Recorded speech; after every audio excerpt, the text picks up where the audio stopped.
Bismillahirrahmanirrahim. Assalamualaikum warahmatullahi wabarakatuh. Selamat pagi Ananda semua. Bagaimana keadaannya hari ini? Apakah telah siap untuk menerima pelajaran hari ini? Alhamdulillahirrahmanirrahim. Hari ini kita bertemu lagi pada mata pelajaran Pendidikan Agama Islam dan Budi Pekerti bersama Ibu Dewi Sarina dengan tema Meraih Kasih Allah dengan Ihsan. Nah, pada tema kali ini kita akan membaginya ke dalam 3 judul besar. Yang pertama yaitu apa itu ihsan? Atau kita akan belajar tentang pengertian ihsan. Yang kedua, kita akan belajar tentang dalil yang berkenaan dengan ihsan.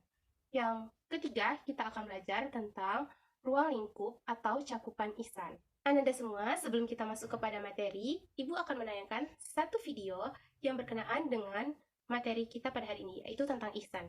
Nah, Ananda semua, Ibu harapkan dapat menonton dan menyaksikan video tersebut, karena di akhir video nanti, Ibu akan bertanya mengenai kesimpulan ataupun pesan apa yang Ananda dapat dari video tersebut dengan memanggil nama Ananda secara acak. Oke? Apakah sudah siap? Ya, kalau sudah siap, langsung saja kita tonton videonya berikut ini.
Alhamdulillah kita telah menyaksikan video tadi.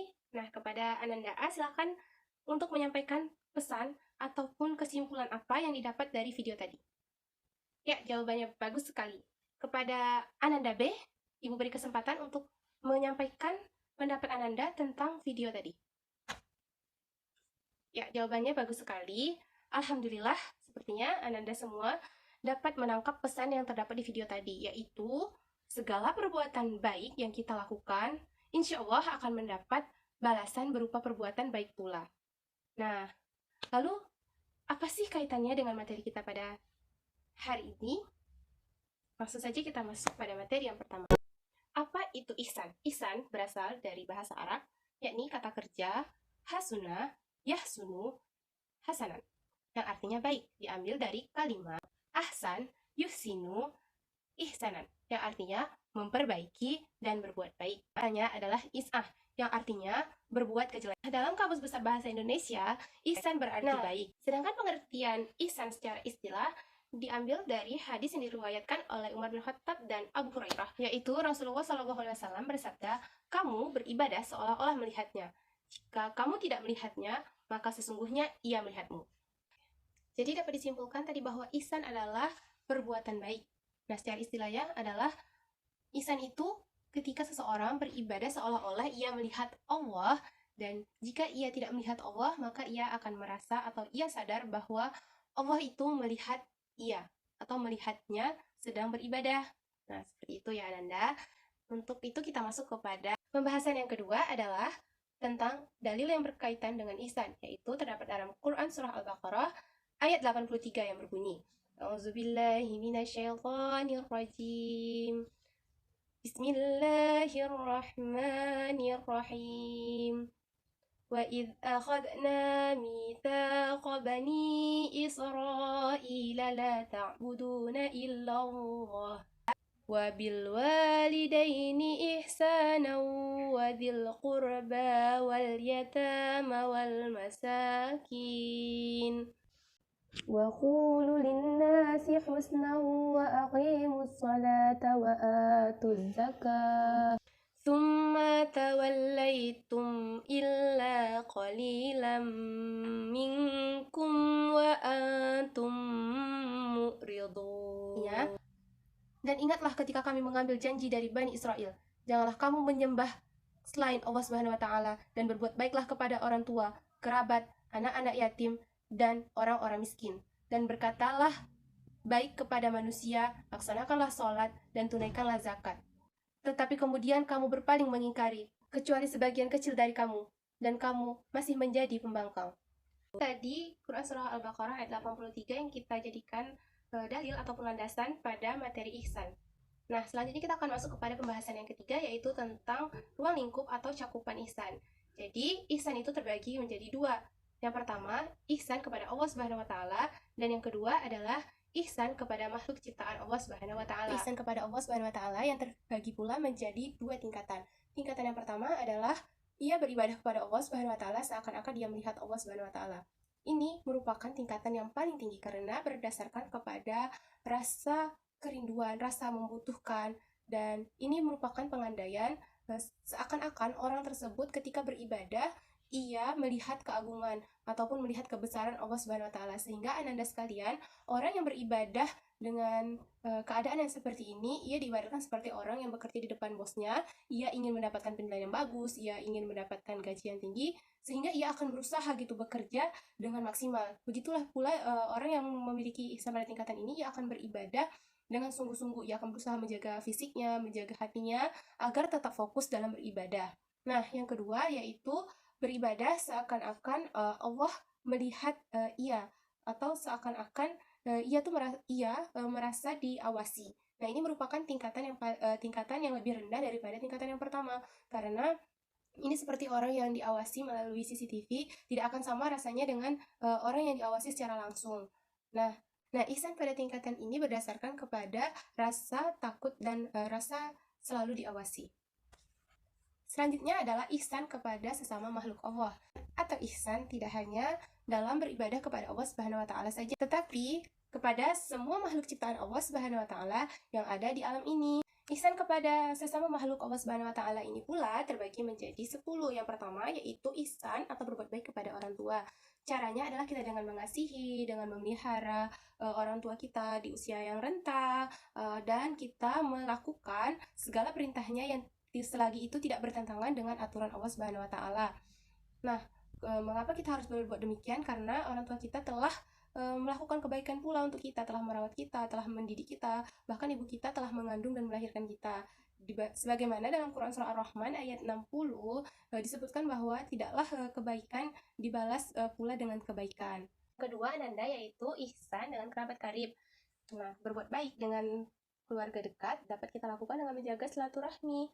Kenapa? Karena Allah menyebutkan dalam Quran Surah Muhammad ayat 22, seseorang yang memutuskan tali silaturahmi dengan perusak di muka bumi. Dan sebab utama yang menjadi pemutus hubungan antara hamba dengan Tuhannya adalah putusnya tali silaturahmi. Yang ketiga, ihsan dengan anak yatim dapat dilakukan dengan cara mendidik mereka, memelihara mereka, dan juga memberikan hak-hak anak yatim, yaitu dengan tidak memakan harta anak yatim. Keempat, yaitu ihsan kepada fakir miskin dengan cara memberikan bantuan. Selanjutnya, yang kelima, yaitu ihsan kepada tetangga. Dapat dilakukan dengan memberikan makanan, membagikan makanan yang kita punya kepada tetangga, ataupun kita dapat ikut serta membantu tetangga kita. Misalnya ketika beliau sedang kesulitan, misalnya dalam ekonomi, kita dalam keadaan yang mampu, maka kita dapat berbuat baik dengan memberikannya bantuan, ataupun memberikan bantuan tenaga ketika tetangga kita sedang mengadakan suatu acara. Yang keenam, yaitu ihsan kepada tamu. Yang dapat dilakukan oleh Ananda untuk berlaku ihsan kepada tamu adalah yang pertama, memenuhi kebutuhannya, yang kedua, menjaga hartanya, yang ketiga, Ananda dapat memelihara kehormatannya, yang keempat, Ananda menunjukkan jalan jika ia meminta, dan yang paling utama adalah Ananda harus menghormati dan memuliakan tamu. Yang ketujuh adalah ihsan kepada pekerja atau karyawan. Berbuat baik kepada karyawan dengan cara memberikan upah tepat waktu, dan yang kedua, tidak membebani mereka di luar batas kemampuan mereka. Yang kedelapan adalah berlaku ihsan kepada sesama manusia. Dapat dilakukan dengan menjaga perkataan, yaitu dengan berkata yang lembut, kemudian saling menghargai dalam suatu pergaulan, kemudian saling menasihati untuk melakukan perbuatan baik dan mencegah dari perbuatan yang buruk. Yang selanjutnya yaitu ihsan kepada binatang, yaitu yang ketika kita ingin membunuh hewan, maka bunuhlah dengan cara yang baik. Misalnya ada semut yang menggigit kaki Ananda, maka Ananda boleh membunuhnya, tetapi tidak boleh menyiksa-nya. Misalnya mencabut kakinya satu, kemudian 5 menit kemudian cabut pula satu, itu tidak boleh. Yang kedua yaitu jika ingin menyembelih hewan, maka sembelihlah dengan benda yang tajam, dan yaitu tidak membebani hewan di luar batas kemampuannya. Dan jika Ananda memiliki binatang peliharaan, maka Ananda wajib untuk memberikannya makan, kemudian merawatnya. Yang terakhir yaitu berbuat baik kepada alam sekitar, yaitu dengan cara tidak membuang sampah sembarangan, tidak menebang pohon secara liar. Karena alam sekitar kita ini telah diciptakan oleh Allah Subhanahu wa taala untuk memenuhi kebutuhan kita selaku manusia. Baik, dengan berakhirnya pembahasan ketiga tadi, maka berakhir pula pertemuan kita untuk tema kali ini. Nah, Ibu mohon maaf atas segala kesalahan dan kekhilafan. Sampai bertemu lagi pekan depan. Wabillahi taufiq wal hidayah. Wassalamualaikum warahmatullahi wabarakatuh. Sudah menonton, sampai jumpa di video berikutnya.